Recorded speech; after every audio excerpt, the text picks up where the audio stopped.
नमस्कार, मैं दीपक कुशवाहा और आप देख रहे हैं हिंदुस्तान सत्य दर्पण।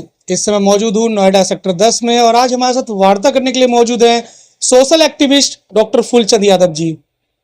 आजकल एक नया ट्रेंड बन गया है पतियों की हत्या करवाना।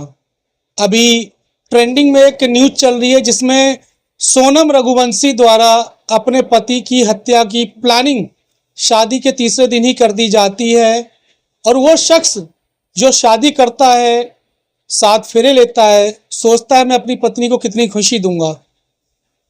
कहानी आपने सुनी होगी, लगातार चैनलों पर चल रही है। इन्हीं तमाम मुद्दे पर बात करने के लिए हम डॉक्टर साहब से बात करेंगे। डॉक्टर साहब, आजकल जो माहौल बन गया है पत्नी द्वारा पति की हत्या, कई ऐसे केस आए। मेरठ का आपका ड्रम कांड आया, नीला ड्रम। एक कांड और आया जिसमें पति को सांप से कटवा दिया। आखिर ऐसी मानसिकता महिलाओं में कहां से आ रही है? देखिए, इस समय की विडंबना कहा जाए या परिवर्तन होता समय देखा जा रहा है। जो विश्वास भरोसे के साथ शादियां होती थी कि ये जन्म जन्म तक इन दोनों के साथ रहेगा, अच्छे से दाम्पत्य जीवन बिताएंगे, पारिवारिक जीवन ये लोग बिताएंगे ना, जहां विश्वास था आज उस विश्वास को लोग खोते जा रहे हैं। या हम इन बेटियों को क्या कहें? आज पूरा समाज इन पर थूक रहा है कि तुमने अपने माँ बाप का नाम डुबाया, अपना नाम डुबाया, तो लोगों को क्या भरोसा होगा? अब लोग शादी करने से पहले कई बार सोचेंगे कि हम इस लड़की से शादी कर रहे हैं, पता नहीं ये लड़की हमारे परिवार में आके क्या गुल खिलाएगी। अब सोचने वाले जिस तरह से माहौल बनता जा रहा है ना, एक डर का माहौल बन गया है। शादी से पहले माहौल बन गया कि ये लड़की का अफेयर कहाँ है, किसके चक्कर में है, क्या करेगी क्या नहीं करेगी ना, इस पर जो है पूरा परिवार चिंतित हो रहा है। डॉक्टर साहब, बेटी बचाओ बेटी पढ़ाओ का नारा सरकार देती है। अगर ऐसा ही माहौल रहा तो जो लोग पहले बेटियों को कहते ना भ्रूण हत्या, बेटियों को कोख में ही मार दिया करते थे, क्या उस समय की लोगों की सोच सही थी या इन हालातों को देख के लोगों की सोच ऐसी बन जाएगी? नहीं, बात ये नहीं है कि बेटी बचाओ बेटी पढ़ाओ, ये बात नहीं है। बात ये है आज हम उनके आदर्शों पे हमें चलना चाहिए कि सती सावित्री क्या थी, सीता माता क्या थी, अनुसुईया क्या थी, ये लोग क्या थे, और इनके आदर्शों पे चलो कि लक्ष्मीबाई क्या थी। कुछ लोग परिवार के लिए जिए, कुछ लोग समाज के लिए, कुछ लोग देश के लिए जिए। अगर बेटियां जो है परिवार और समाज और देश के लिए जीती है ना, तो उन पे नाच करना चाहिए। आज व्योमिका सिंह को ले लीजिए, सोफिया कुरैशी को आप ले लीजिए, लक्ष्मीबाई के ले लीजिए, और कितने उदाहरण मैं आपके दूं। अनुसुईया जैसे अगर हमारे देश में ना होती तो सत्यवान को ये बचाता कौन? ब्रह्मा विष्णु रुद्र को पलने में झुलाता कौन? अगर ऐसी सती बेटियां ना होती उस दौर में तो पतियों को भी जान को बचा करके ले आई। आज के दौर में ऐसी बेटियां हो रही कि अपने पति का ही नाम जान ले रही हैं, केवल हवस के पुजारन हो रही हैं। आज जो इतिहास पता चल के आता है सोनम का, सोचिए क्या है, एक नौकर के साथ पता चल रहा है कि उसका चक्कर। जैसे राजा रघुवंशी राजाओं की तरह जीवन में महारानी बन के रहते, कमी क्या थी? लेकिन इन नशेड़ियों गजेड़ियों के चक्कर में, मेरठ का मुस्कान का ड्रम वाला कांड देख लीजिए, नशेड़ियों गजेड़ियों के चक्कर में अच्छे परिवार को त्याग कर देते।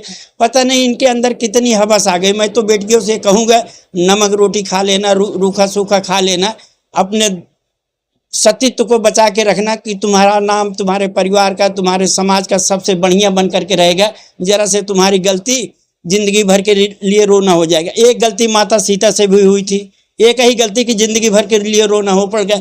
माता सीता से ये गलती हुई थी कि लक्ष्मण रेखा क्रॉस करके साधु को उन्होंने भिक्षा दिया था, जिसका परिणाम ये हुआ कि पूरी जिंदगी रोना पड़ा। आज ये बेटियां ऐसी गलती कर रही हैं कि पूरी जिंदगी इनकी हवालात में गुजरेगी, आजीवन कारावास। किसे जिम्मेवार मानते हैं? क्योंकि एक पिता जो लेबर का काम करके, बोझ उठा के, अलग अलग तरीके से काम करके परिवार को पालता है, वो दिन भर बाहर होता है। एक माँ घर में होती है, किसको आप जिम्मेवार मानते हैं? सुनिए, परिवार चलाने के लिए भाई साहब बाप को धूप में जो है पसीना बहाना पड़ता है, माँ को आग के सामने खाना पकाना पड़ता है, तब जाकर के परिवार पलता है। बाप के ऊपर जितनी नैतिक जिम्मेदारी होती है घर परिवार समाज को चलाने के, बच्चों के शिक्षा का, स्वास्थ्य का, पढ़ाई का, संस्कार की जिम्मेदारी होती है, वो अपनी जिम्मेदारियों में इतना टूटा रहता है, इतना लगा रहता है कि उसको कुछ पता नहीं होता। बेटी की कोई ऐसी गलती नहीं है जो माँ को ना जानकारी में हो। कई कांडों में खुल करके आता है कि हाँ माँ को इसके बारे में जानकारी थी कि हमारी लड़की ऐसे है, फिर भी छिपाने की कोशिश की। बेटियों के हर कर्म की जानकारी माँ को होती है। तो ये जो सोनम वाला मामला आप उठा के कर रहे हैं, तो हमारा पूर्ण रूप से मानना है कि माँ को इसकी जानकारी थी कि हमारी बेटी का चाल चरित्र चेहरा कैसे है। डॉक्टर साहब, कुछ बेटियां हैं जिसने देश और परिवार का नाम रोशन किया है, अंतरिक्ष तक गई है। क्या इन बेटियों की वजह से उन बेटियों के भी नाम पे एक ये धब्बा लगा रही हैं? बड़ी अच्छी बात पूछा, बड़ा अच्छे से मैं उत्तर भी देना चाहूंगा।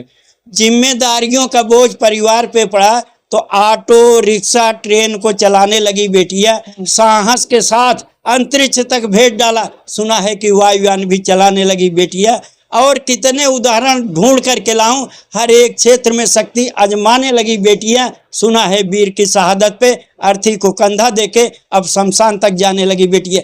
हम उन बेटियों पे नाच करते हैं जो अंतरिक्ष में जा करके जो है अपना सौर पताका लहरा देती हैं, अपने बाप का, परिवार का, देश का नाम रोशन करते हैं। जैसे व्योमिका सिंह, सोफिया कुरैशी। आज की लड़कियां ऐसी हो गई हैं कि अंतरिक्ष में मिला दे रही अपने पतियों को। किसको सुना जाए, किसको आजकल का मतलब इनकी कहते ना, ऐसे लड़के इन्हें पसंद आ रहे हैं जो गंजेड़ी, नशेड़ी, जिनके नाम से कई जो है थाने में कंप्लेंट्स होती हैं, और मतलब छपरी टाइप के ऐसे लड़के पसंद आ रहे हैं। और अच्छे अच्छे पति जो बिजनेसमैन हैं और अच्छे लेवल पे जो बंदा बैठा है, वो पसंद नहीं आ रहे। कैसे पसंद आएंगे वो बच्चे? वो लोग अपने परिवार को, समाज को, कारोबार को आगे बढ़ाने में लगे रहते हैं। लफंडरगिरी उनको नहीं आते जो तरक्की करते हैं। जो तरक्की नहीं करते हैं, गजेड़ी होते हैं, नशेड़ी होते हैं, मंगेड़ी होते हैं, मरने कटने जीने मरने का उनको कोई वो नहीं रहता, ना कमाने के ना खाने को उनको कोई वो नहीं रहता। तो वो कई बार तो लड़कियां ना ऐसे छपरियों के चक्कर में आकर के गुमराह हो जाती, डर जाती हैं, तो इसकी वजह से भी चली जाती हैं। महिला आयोग बनाया गया क्योंकि महिलाओं का उत्पीड़न हुआ करता था। इस माहौल को देखकर क्या ऐसा भय नहीं लगता कि एक पुरुष आयोग भी बनना चाहिए? नहीं, इसकी पुरुष आयोग बनना चाहिए, इसकी मांग चल रही। पुरुषों पे जितना इस समय महिलाओं के द्वारा अत्याचार हो रहा है, ये बहुत बड़े पैमाने पर हो रहा है। पुरुष आयोग बनना भी चाहिए। इस सरकार, क्योंकि आज के समय में अगर एक महिला थाने या चौकी में चले जाए तो उसकी सुनवाई बहुत ज्यादा होती है, चाहे पति की गलती हो ना हो। किसी भी पति के सिर पे सींग तो लगा नहीं होता कि वो आती है अपनी पत्नी को मारने लग जाए या पीटने लग जाए या उसको प्रताड़ित करे।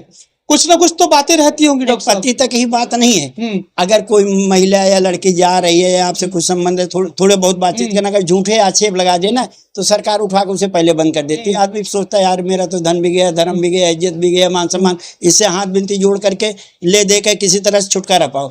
आज के समय में जितना डर डर करके पुरुष वर्ग जी रहा है ना, उतना महिलाएं जी नहीं। तुरंत महिलाएं सोचते हैं 112 नंबर पे फोन मिलाओ। कुंवारे हैं तो भी डर है, और शादीशुदा होगा तो दहेज प्रथा का दर्द जो एक मामला लगता है वो लगता ही है। जरा सा थप्पड़ लग जाता था, जरा से पहले कुछ बात हो जाती थी तो महिलाएं जो है तुरंत दहेज का मुकदमा दर्ज करा देती। अब दहेज वाले मुकदमे कहाँ दर्ज होता है? अब तो बराबरी से भी ज्यादा बराबरी करके आप हत्या करवा दे रही है यार के साथ मिलकर के अपने प्यार के चक्कर में। डॉक्टर साहब, ऐसी लड़कियों को क्या कहना चाहेंगे आप? क्योंकि इतने कांड देश में हो रहे हैं और एंड में हमारी जो प्रशासन है, हमारी जो पुलिस है, ये हर सबूत ढूंढ के और अपराधियों को ढूंढ के निकाल दे रही है पुलिस। उसके बावजूद इन महिलाओं को डर क्यों नहीं लगता कि हम भी पकड़े जाएंगे?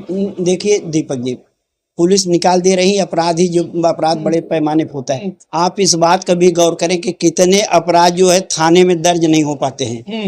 ये पहले पॉइंट। दूसरा, अगर दर्ज हो गया तो उस पर कार्रवाई नहीं हो पाती। ठीक है, मामला अच्छी तरह से वहीं पर सलट जाए, ठीक है, नहीं तो बड़ा उग्र रूप धारण। नहीं, मेरे कहने का मतलब ये है कि पता है कि हत्या करके पकड़े, जैसे मेरठ कांड में पकड़ी गई, औरैया में पकड़ी गई, आप कहीं भी देख लीजिए जितने कांड हुए पकड़ी गई। क्या आगे उनके मन में डर नहीं होता कि हम भी पकड़े जाएंगे? नहीं, अपराधी सोचता है कि हमने अपने गुनाह पर सभी पर्दे डाल दिए हैं, यहाँ तक पुलिस जो है नहीं पहुंच पाएगी। लेकिन जानते हैं कि पुलिस के कानून का हाथ बड़ा लंबा होता है, प्यार की टांगे बड़ी लंबी होती है।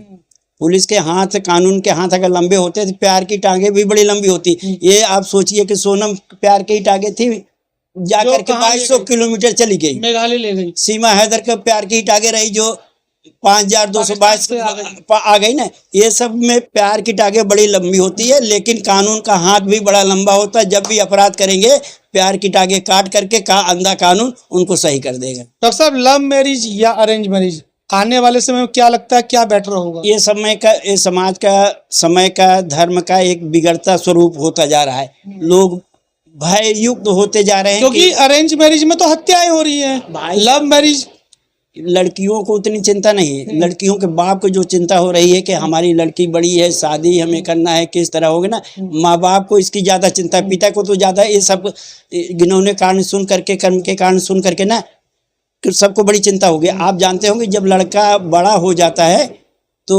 पड़ोसी की नींद हराम हो जाती है। जब लड़की बड़ी हो जाती है तो माँ बाप की नींद हराम हो जाती है कि हम क्या करें, हमारी इज्जत का भी मामला है, हमारे ऊपर खर्चे का भी मामला है, अच्छे संस्कार का भी मामला है ना। बाप के ऊपर बड़ा लोड है। ऐसे लोड में बेटियां अगर नाम डुबोती हैं तो जहाँ जा रही हूँ वहाँ का भी नाम डूबो है, वहाँ का भी जाने लायक नहीं, माँ बाप का भी नाम डूबा, परिवार खानदान का नाम डूबा ना। ये कलंकित जीवन जो है सम्मानित जीवन नहीं।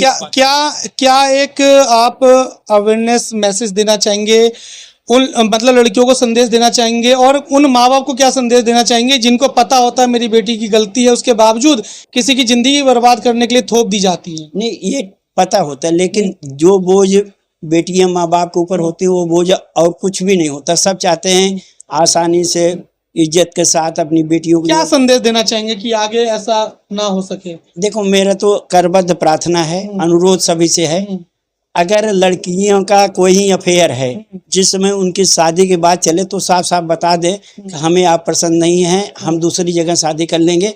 ये बात चल जाएगी, बर पक्ष के लोग भी स्वीकार कर लेंगे। पता लगा आपका चक्कर कहीं और है, अंधेरे में रख करके आप शादी कर ले रहे हैं, तो ऐसे में ये शादियाँ टिकाऊ नहीं होगी, अन्यथा आगे चल करके बहुत बड़ा दर्द दे जाती हैं। अब तो शादी के समय कन्फर्म कर लेना चाहिए, लेकिन बताएंगे नहीं कि हमारा कहीं चक्कर है, लेकिन अपनी नज़रों से भाव करके अनुमान कर लेना चाहिए कि शादी 15 दिन बाद होना है, 1 महीने बाद होना है ना, तो इसका चक्कर पता कर लेना चाहिए, जिससे कि पूरा सब कन्फर्म हो जाए, तब शादी करें। अब सवाल हर जगह ये सोच समझकर फैसला करें, सोच समझकर शादी करें। डॉक्टर साहब ने भी अपनी बातों को कह दिया है कि शादी के समय ही अगर बता दिया जाए कि मेरा कहीं अफेयर है तो शायद कोई राजा रघुवंशी ना मरे। आप देख रहे हैं हिंदुस्तान सत्य दर्पण, मैं दीपक कुशवाहा।